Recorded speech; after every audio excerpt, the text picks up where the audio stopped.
ভালো সময় তোমার কাছে বন্ধুর ভিড় থাকে, আর খারাপ সময় কোনো বন্ধু পাশে থাকে না, শুধু দুজন মানুষ পাশে থাকে, সেটা হলো বাবা আর মা।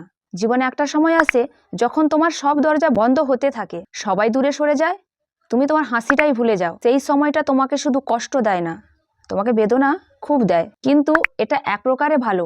তোমাকে মানুষ চিনতে শেখায়। যে বন্ধু তোমাকে ভালোবাসতো, কথা বলতো, সেলফি তুলতো তোমার সঙ্গে তোমার খারাপ সময়, সেই বন্ধুর কোনো পাশে থাকা দূরের কথা, সে তোমার কোনো ফোনই তোলে না।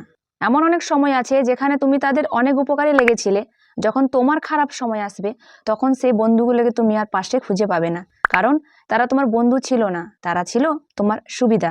তোমার সুবিধা তারা ভোগ করেছে, তারপর তারা সরে গেছে।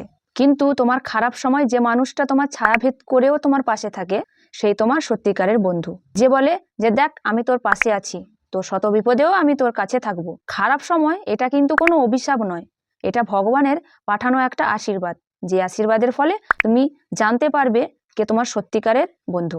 বন্ধু চিনতে হলে খারাপ সময়টা আসা অত্যন্ত জরুরি। খারাপ সময় এলে তুমি তোমার বন্ধুকে চিনতে পারবে।